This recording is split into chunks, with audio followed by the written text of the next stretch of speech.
enfin ici. Oh, c'est tellement... Parfait. Ça va être l'endroit parfait pour penser à notre nouvelle émission puis l'écrire. Ouais. Pas vrai, mon petit Sébastien, qui n'est surtout pas chez lui à cause du confinement.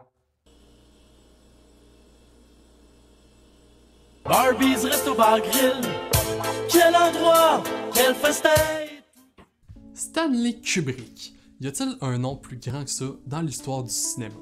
Quiconque s'intéresse à cet univers connaît cet homme, ou du moins connaît ses films, comme Clockwork Orange, 2001 l'Odyssée de l'espace, ou encore Full Metal Jacket, qui sont maintenant des classiques dans l'histoire du cinéma. Mais, trônant sur sa filmographie se trouve son seul récit d'horreur, The Shining, avec Jack Nicholson, que tout le monde connaît. On s'entend aujourd'hui pour dire que ce film est excellent et a marqué l'imaginaire.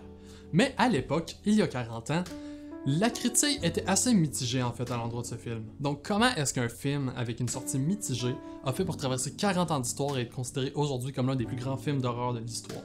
Ou en d'autres mots, pourquoi ça a marché? Générique.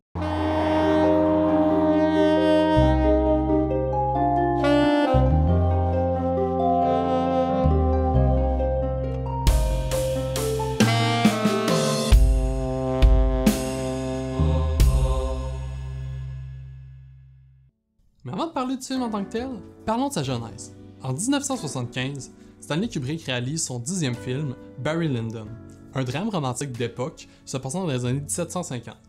Et de dire que le film n'a pas eu l'accueil espéré autant par les studios que par Stanley Kubrick lui-même, c'est un peu comme dire que la priorité numéro 1 de McDonald's, c'est la santé de leurs clients. Barry Lyndon n'a amassé aux États-Unis qu'un maigre 9 millions de dollars, ce qui est bien peu comparé au blockbuster de cet été, Jaws de Steven Spielberg avec 133 millions de dollars. Et ça, c'est sans compter sur le fait qu'à l'époque, les critiques n'étaient pas encore sûrs de savoir s'ils aimaient ou non le style de réalisation très froid de Stanley Kubrick, à peu près autant chaleureux que Kanye West à l'endroit de George W. Bush. George Bush doesn't care about black people. Et donc, après cet échec, si on peut considérer Barry Lyndon comme un échec, Kubrick s'est retroussé les manches et s'est dit « Cette fois, je vais faire un bon film, rentable, esthétiquement plaisant, avec un chausson ». Il s'est donc mis à faire de la recherche et à lire plusieurs romans avant de tomber sur The Shining de Stephen King.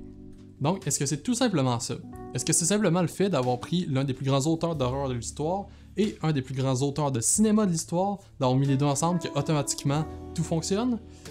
En fait, oui et non. Si aujourd'hui Stephen King est reconnu comme étant le maître de l'horreur, faut dire qu'à l'époque c'était encore un jeune auteur qui, au moment de la sortie de Shining, avait seulement écrit 8 nouvelles. Bon, dit comme ça, 8 nouvelles c'est beaucoup, mais faut savoir qu'entre 1975 et 2020, Stephen King a écrit plus de 61 nouvelles. Donc c'est un peu pâle en comparaison. D'ailleurs, The Shining est la deuxième adaptation d'une œuvre de King, la première étant Carrie, faite par Brian De Palma en 1976.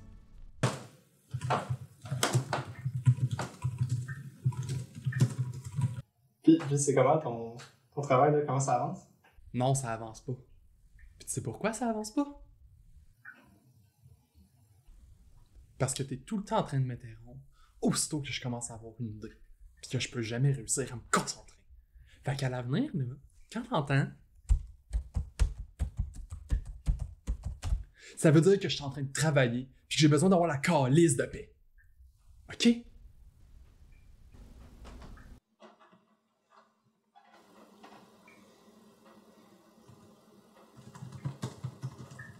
Avec The Shining, ce que Kubrick essaie de faire, c'est de montrer le côté sombre de l'être humain. Comme il va le dire dans la langue de Shakespeare, There's something inherently wrong with the human personality. There's an evil side to it. Et c'est un peu ce qu'il avait essayé de faire avec Clockwork Orange. Disons que cette fois-là, Kubrick n'avait pas de gants blancs et laisse le lait de côté pour l'alcool. Pour ce qui est de la production en tant que telle, si tout le monde se fout un peu du jeu de Shelley Duvall et Danny Lloyd, parce que oui, le petit Danny s'appelle en réalité Danny dans la vraie vie, quel adon. Ce qui retient vraiment l'attention, c'est le jeu de la star du film, Jack Nicholson. Nicholson offre probablement la performance de sa vie dans ce film. Même si au départ, Stephen King était complètement opposé à l'idée qu'il puisse jouer Jack Torrance. Mais ce qui retient vraiment l'attention, c'est pas tant le fait que Nicholson soit filmé, c'est la façon dont il est filmé. En effet, s'il y a quelque chose qui a marqué dans The Shining, autant à l'époque qu'aujourd'hui, c'est tous ces longs plans, très lents, toujours dans le mouvement, toujours très fluide, dont le meilleur exemple est sans aucun doute les scènes où Danny fait du Mario Kart dans les couloirs de l'hôtel.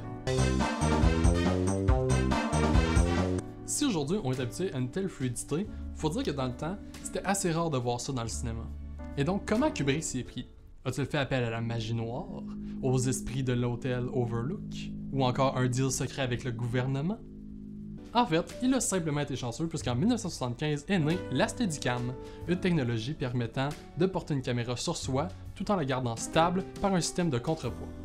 The Shining se trouvait être un des premiers films à l'époque à utiliser cette technologie avec Rocky de John G. Avildsen, sorti en 1976, soit 4 ans avant la sortie de Shining. Pour ce qui est du reste de la production, c'est quelque chose à retenir, c'est que Stanley Kubrick était un grand malade. Sans parler du fait que le script était sans cesse en réécriture, changeant souvent jusqu'au moment de tourner une scène, Kubrick est aussi reconnu pour être le genre de personne à vouloir faire une scène autant de fois qu'il le faudra pour obtenir le résultat qu'il souhaite. Ça a causé quelques problèmes sur le plateau, notamment avec l'actrice Shelley Duvall, qui s'est jamais cachée pour critiquer le travail de Stanley Kubrick, qu'elle jugeait excessif.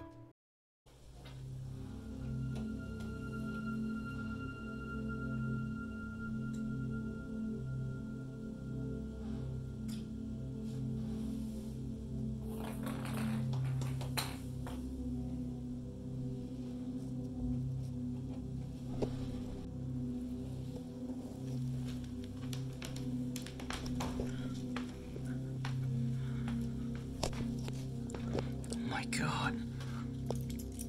Spider-Man. It's Spider-Man. Après plus d'une année complète de tournage, ce qui est énorme, The Shining est finalement lancé en salle. Et pas seulement une salle ou deux, c'est 10 salles à New York et à Los Angeles où le film est lancé avant de connaître une sortie plus globale et plus grande au travers du monde. S'il s'agit d'une pratique courante à l'époque, ce l'est beaucoup moins pour Kubrick, qui avait l'habitude de faire que ses films soient vus par le bouche à oreille. Fait très intéressant d'ailleurs, The Shining est sorti la même fin de semaine que Empire Strikes Back, le film de Star Wars, et a fait un meilleur revenu par salle que le film en question. It's over, Anakin. I have the high ground. Malgré ça, le film a été reçu comme tous les films de Kubrick à l'époque, c'est-à-dire avec un mix d'éloges et de critiques de la part des fans et des critiques de cinéma. Si plusieurs ont apprécié le travail de Nicholson dans le film en tant qu'acteur, beaucoup ont décrié le manque d'éléments horrifiques dans le film, sa lenteur, mais surtout le manque de cohérence que Kubrick fait part, puisque Kubrick a l'habitude de poser beaucoup de questions à l'intérieur de ses films sans donner énormément de réponses. Le film a tellement été boudé par la critique que ça a été son premier film depuis Killer's Kiss à être nominé ni pour un Saturn, ni pour un Golden Globe, ni pour un Oscar, ce qui est quelque chose d'assez unique dans la filmographie de Stanley Kubrick. Ça va?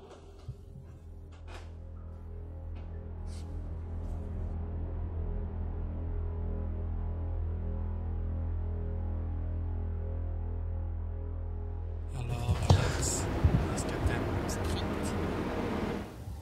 Finalement, qu'est-ce qui explique le succès de Shining? Parce que ça serait facile de se dire, ben c'est un film de Stanley Kubrick avec un gros release, adapté d'un roman de Stephen King, c'est évident que ça allait marcher. Dans les faits, c'est pas exactement vrai. The Killing est un film de Stanley Kubrick dont tout le monde se fout, alors que certaines adaptations de Stephen King, comme Firestarter ou The Langoliers, sont carrément tombées dans l'oubli. The Shining était donc le plus gros gamble de Stanley Kubrick dans son contexte de création. Un autre échec commercial comme Barry Lyndon aurait pu grandement endommager le futur du réalisateur. En fait, ce qui fait que Shining est intemporel, c'est exactement ce qu'on lui reprochait à l'époque, c'est-à-dire d'être ouvert à toutes les interprétations. Parce qu'on s'entend que la vraie force de Shining, elle est là, dans le fait qu'on ne sait pas exactement ce qui se passe à l'Overlook, entre ces murs avec les personnages, que peu importe combien de fois on va écouter le film, on est toujours dans le mystère quant à la vraie réalité du film. Qui est réellement Grady? Est-ce que c'est Delbert Grady ou Charles Grady? Est-ce que Jack a le Shining ou est-ce qu'il fait partie des fantômes de l'hôtel? Et qu'est-ce que cette putain de scène? Et ça, c'est sans oublier le fait qu'il y a énormément de faux raccords dans le film qui doivent tous avoir un sens parce qu'on ne fait pas un film en un an de temps en poussant ses acteurs à être complètement vidés pour faire des faux raccords pour le fun. Pour de l'interprétation, il y a beaucoup de gens qui voient The Shining comme étant une critique de l'Holocauste, autant celle des Juifs que celle des Autochtones par les Européens. Il y a même certains illuminés qui pensent que The Shining est un aveu de Stanley Kubrick, comme quoi il aurait filmé le premier atterrissage sur la Lune d'Apollo 11. Si on ajoute le fait que, comme je l'ai mentionné plus tôt, la cinématographie est magnifique et révolutionnaire pour l'époque, en plus du fait que ça a été un des seuls films de Kubrick à connaître une grande sortie en salle, eh bien, on a un peu plus une meilleure idée de comment ce film a si bien marché. D'ailleurs, si on se fie au site Letterboxd, The Shining est de loin le film le plus regardé de la filmographie de Kubrick, devant 2001 l'Odyssée de l'espace et Clockwork Orange. Et même si c'est un film d'horreur, ça reste quand même le film le plus accessible de la filmographie de Kubrick, qui regroupe tous les thèmes de ses autres films, mais légèrement diminués. Sexuel, mais moins qu'Eyes Wide Shut et Lolita. Violent, mais moins dérangeant que Clockwork Orange ou Full Metal Jacket. Lent, mais moins lourd que Barry Lyndon et 2001 l'Odyssée de l'espace. The Shining est au centre des préoccupations de Kubrick, mais aussi quant à son questionnement sur la vraie nature de l'homme. D'ailleurs, son propos selon lequel il y a quelque chose de mauvais en chaque homme, c'est encore d'actualité aujourd'hui. Je veux dire, avec la pandémie actuelle, on expose vraiment le pire de la société.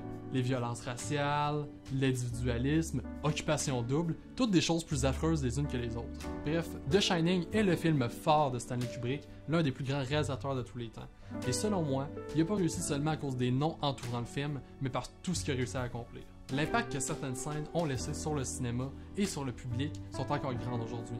Tout le monde connaît les grandes scènes comme Here's Johnny, ou les jumelles, ou les ascenseurs, ou la scène du bar, ou encore la scène de l'escalier. Bref, The Shining a traumatisé des générations et des générations. Et sur ce, excusez-moi un instant.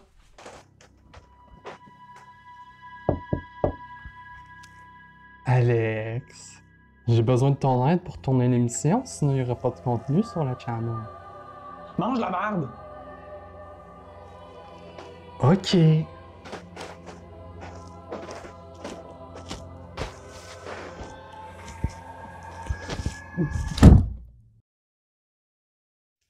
Here's toute l'équipe d'Arcalux qui vous remercie d'avoir écouté l'émission jusqu'à la fin.